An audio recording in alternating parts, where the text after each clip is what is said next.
Hello, everyone, and thanks for joining this episode of the Obligations of Memory podcast for the Jewish Culture and Holocaust Remembrance group on Facebook and YouTube. I am thrilled to have Peter Kupfer with us today for our episode, and we're probably going to have a two-part interview. And the first part will be really getting to know Peter and his parents and their background. He is a second-generation Holocaust survivor. And Peter is a writer and an editor and photographer based in San Francisco. His articles are on the arts and culture, business, technology, travel, and other subjects that appeared in leading newspapers and magazines and websites, including the Washington Post, Los Angeles Times, the San Francisco Chronicle, the New Yorker, and the Metropolis magazine. So welcome, Peter, to the Obligations of Memory podcast. Thanks for being here. And let's start by giving a little bit of a sense of it. I know your father was a Holocaust survivor. Your mom was really born in the United States. So let's focus a little bit on your father and his pre-war, where he lived, what he did, and then we'll talk about how he got out of Germany. Thank you, Jeffrey. Just one quick note. I did not write for the New Yorker. I wish I had, but okay, very good. I might have mistyped that myself. But anyway, I've been trying to write for them for a long time. But yes, well, my father immigrated to the States in October of 1937. He grew up in a small city in Bavaria, and his family was in the glass business, and he worked for his family business in the small city in Weiden in Bavaria. So his mother had died much long before the war, and when my father decided to immigrate to the United States, my grandfather did not want to come. He had lived in Bavaria his whole life, and like many other people, he just didn't believe that what happened could possibly happen. So my father came over in 1937. He took a ship out of actually France, because he first went overland from Bavaria to France, where his older brother was living. His older brother had immigrated in 1933. How old was your father when he left? He was 30 years old. Oh, okay. Yeah. So he arrived in New York in fall of 1937, and he was sponsored by a distant relative who lived in New Haven, Connecticut. So he settled in, originally in Bridgeport, Connecticut, and then eventually moved to New Haven, Connecticut, and that's where he met my mother. And tell us a little bit your mother.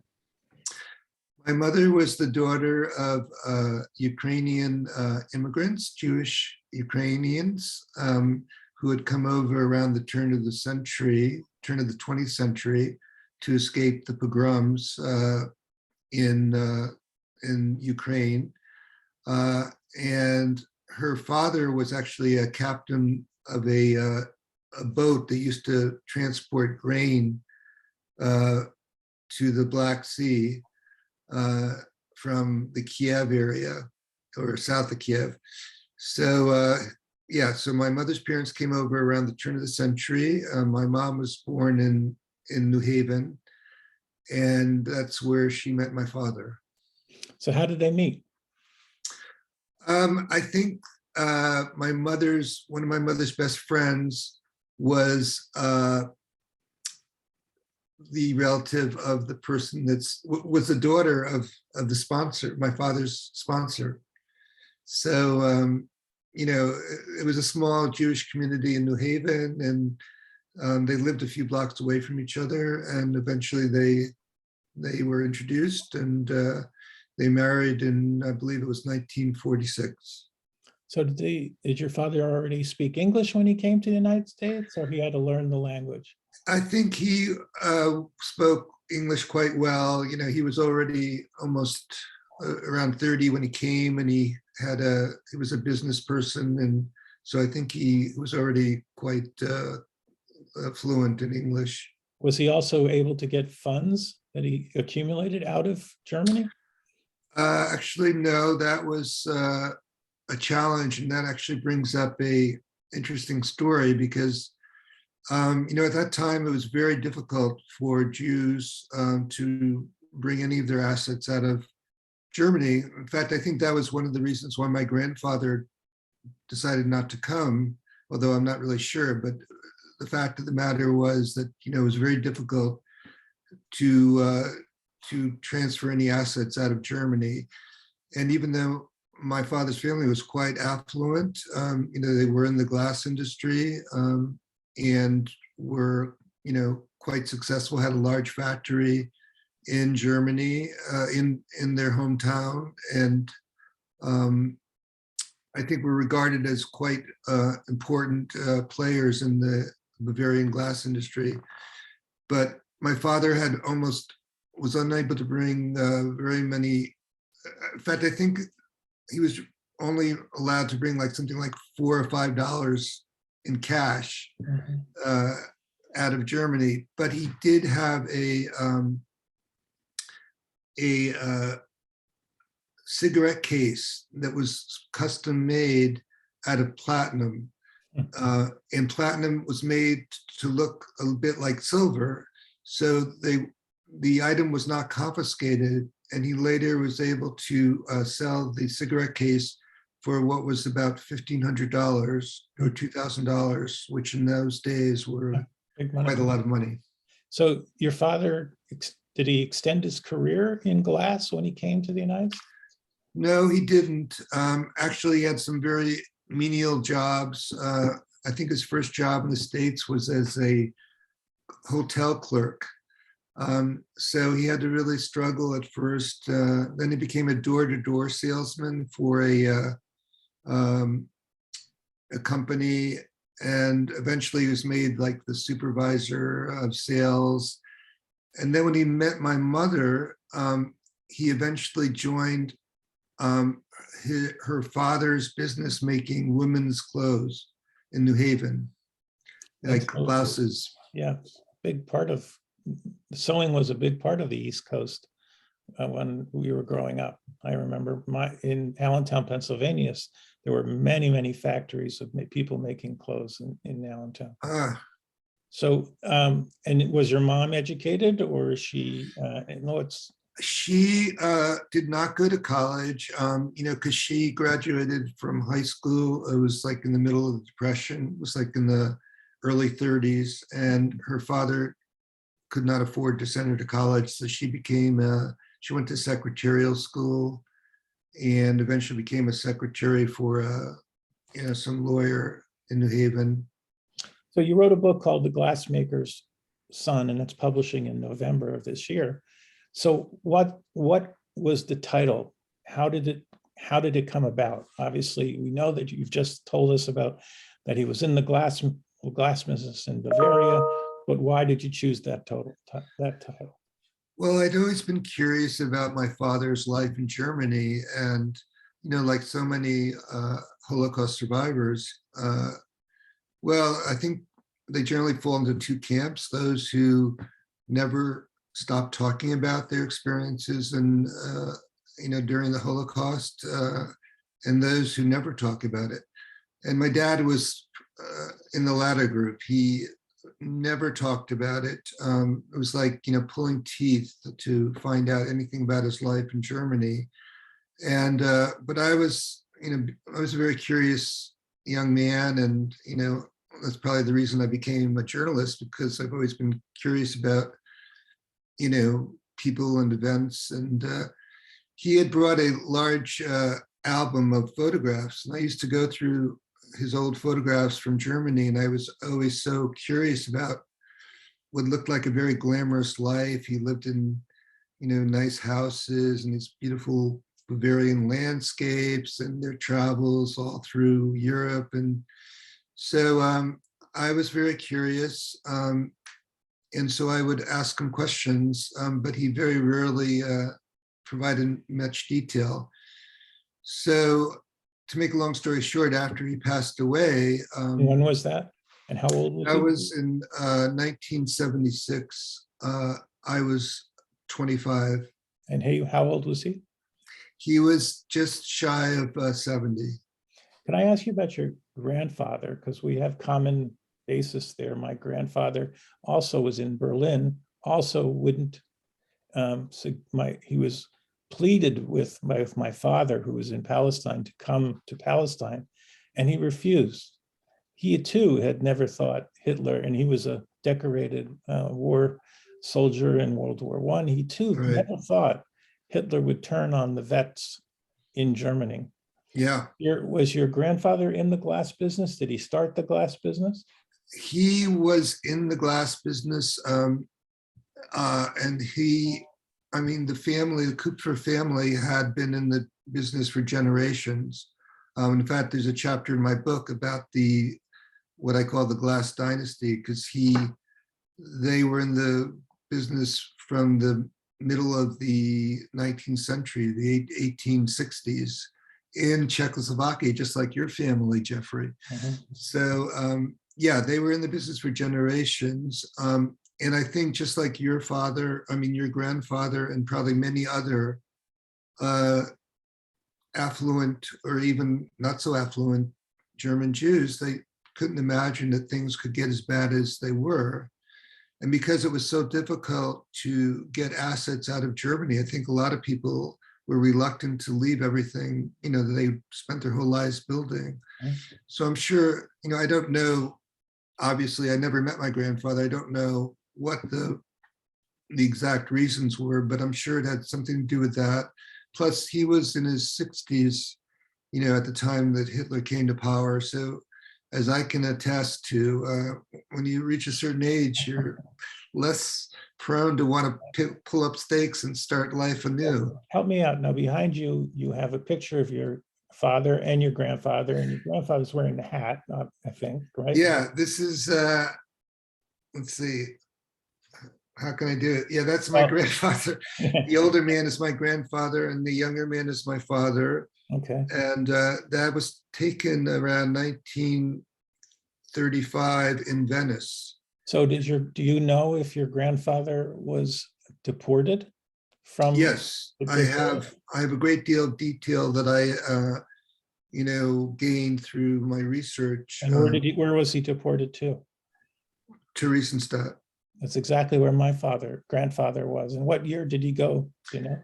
I know not only the year, I know the day, and I know the train he was on. Wow. Can you tell us? Yes, it was August 18, 1942. I have the exact train and the passenger, not the passenger list, but there were like 1,000 passengers on this particular train. It was one of the earliest transports to Theresienstadt from, he was living at that point in Frankfurt because he had sold his, he had been forced to sell his home. He had a very substantial home in Bavaria. Like other German Jews, he was forced to give it up.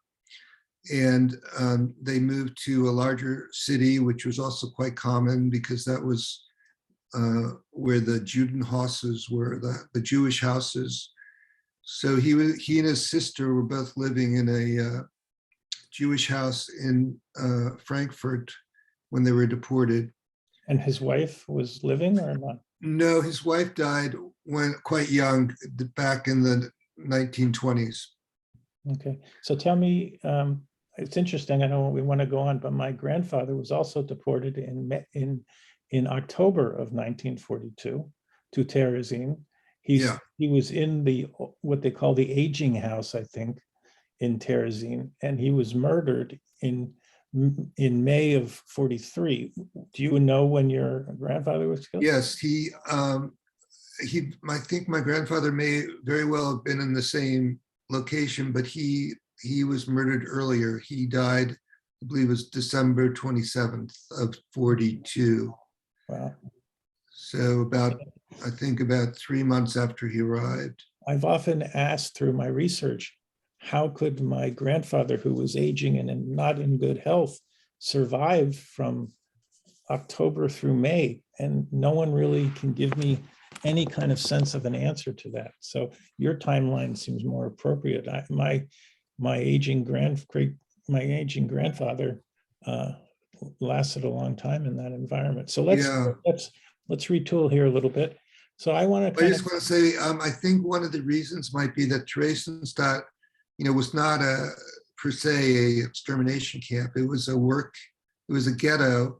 And so a lot of the occupants did various jobs. So depending on what your grandfather might have been, required to do, it wasn't that unusual, I think, for people to survive, obviously a lot longer than in the extermination camps. So that might have been part of the reason. So growing up in your home, and your father was a survivor, didn't want to talk. How was growing up in a survivor's home? Maybe you can tell us a little bit about your feelings as you were growing up. You also mentioned to me that you had a brother or a sister? Yeah, an older brother. Older brother. It just wasn't discussed at all. I mean, it was almost like my father was born the day he arrived in New York in 1937. He just didn't discuss it. And, I have a chapter in my book called Dad's Silence. And, so basically anything that I learned about his past, I had to sort of, elicit through persistent questions. And usually he swatted them away like mosquitoes. So I didn't really know that much. All I knew was that my grandfather died in a concentration camp, and that was all I knew. And it was only, after he passed away in 76, and I started doing research that I learned a lot more of the details. Now, were you bar mitzvahed? I was bar mitzvahed, yes. Okay, and so, but you didn't feel any kind of trauma or inherited survivor trauma, or any kind of factors growing up? Did you face any anti-Semitism in Well, there was one incident that really brought home the trauma, or at least my father's feelings about his past. And just to give you an idea of how naive and ignorant I was, when I was in high school, there's a high school exchange program that a lot of schools have. So I asked my parents if we could host a student from abroad, and they said, sure, we can do that. And then I filled out the application. They asked for which countries you would be willing to host a student from. So I checked a few boxes, but one that I checked was Germany, because I thought, oh, that's great. My dad will be able to speak, obviously my dad was fluent in German. He would be able to speak German with our student. So I showed my father the application, and he saw that I checked Germany. And my father was a very low key, not, and he was just a very laid back guy. And he just said to me, I don't want a student from Germany. And, and then it dawned on me, well, of course he wouldn't want one from Germany. Mm-hmm. So that sort of brought home the realization about how naive I was, and how he still, had a lot of Did he antipathy. ever go back with his wife to the Europe and to Germany while he was living? They went to Europe several times while I was growing up, and mostly it was to visit relatives in France, because my father's brother immigrated to France when my dad came to the States. So he had cousins in Paris, but he never wanted to go back to Germany. Mm-hmm. They talked about it, but they never, I think the pain of the ghosts of the past were just something he didn't want to deal with. So you are now into high school. Any anti-Semitism that you experienced? Well, I grew up in a fairly progressive community just north of New Haven, Connecticut, and there were a few isolated cases. Sorry? Very Jewish? I mean, there was a sizable Jewish community. Yeah, we had a very progressive rabbi named Robert Goldberg, who was a civil rights active in the civil rights movement. He was, I wouldn't say he was friends with Martin Luther King, but he had hosted him at the synagogue several times. We had heard him speak. What era is this? It's 19 what? This was in the 60s. Okay. Yeah, the late 50s and 60s when I grew up. I'm 70 years old now. Okay. So, but as far as, most of my friends were Jewish. I went to synagogue, Sunday school, didn't like it, but I went. And it was bar mitzvahed. My brother and I were both bar mitzvahed. And there were just a few offhand remarks that I encountered, but nothing really too. Okay, so where did you go to? Where did you go to the university? I went to university at the University of Wisconsin in Madison. Okay, and when did you start to feel like writing was what would be your future craft? I always was drawn to writing. I love to read, and even before I got to college, I had a feeling that would be something I wanted to pursue. And that I always was drawn to journalism because I just liked observing the world and, sort of recording what I see both in words and in photographs. So it was something I always thought I would like to do. And let's finish up with a brief synopsis of what the book, The Glassmaker's Son, is about, so our audience can get a sense, and then they'll come back and listen to much more about how your process works to getting to the book.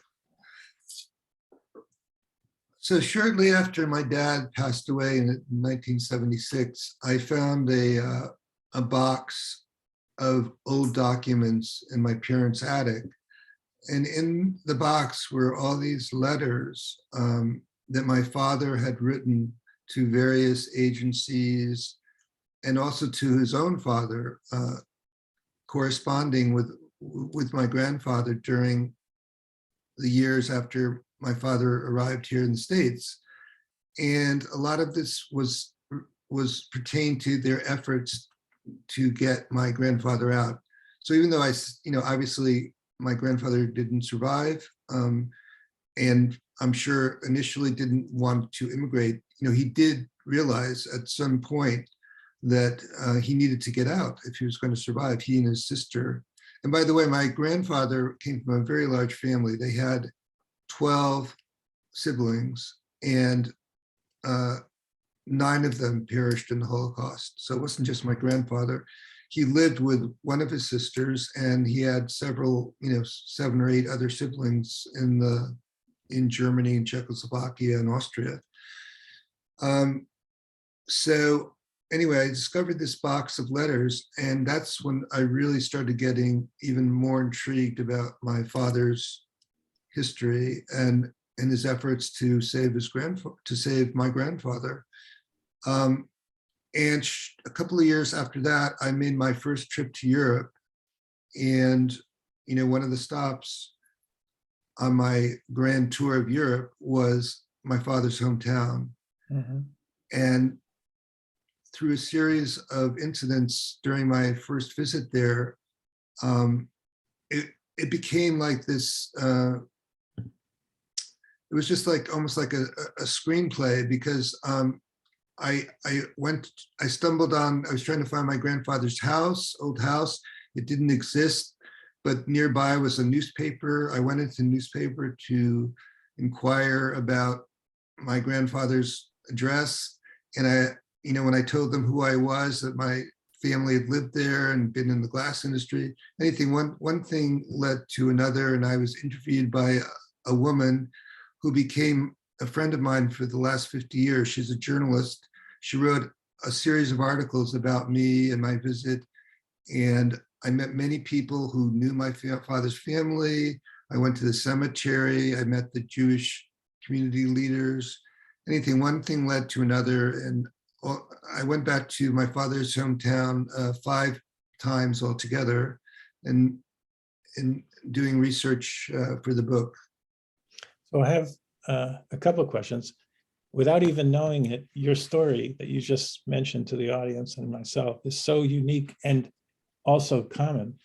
When my mother passed away in 2008 and 11, sorry, we had to clean out the house and get my father up to Massachusetts to live with my sister because my mother was really his main caregiver. While my sister was clearing out the house, in the nightstand next to my mom's nightstand, in the back was a box. And no one ever knew that that box existed. And when my sister opened it, there were 16 letters written on onion skin paper in German to from my father in Palestine to his father in Berlin from 1935 to 1939. And we had them translated by Leo Beck Institute in New York. And they are so descriptive, not only about family discussions, but about political discussions, the atmosphere and environment for a Jew in Berlin. And I can still, the story that you're telling, I immediately connect with. So I'll also ask you a question and then we'll wrap the first for us. When you went back to your first trip was when in 1979. I was about 20, I believe I was 28 years old. So my parents gave me a trip to go to Europe for graduation. I graduated from Temple University and I went in 1980. And I was visiting my first cousin who lives in Aachen, Germany. And he took me all around and we went to Munich. And everywhere in Germany, I noticed there were people just hanging around and just schmoozing and in parks and air. But I started to notice that there were a lot of aging population on the benches. And I want to know if you thought the same thing when you visited hometown. I couldn't get out of my head what those people were doing during the war. I don't really remember that particular, thing.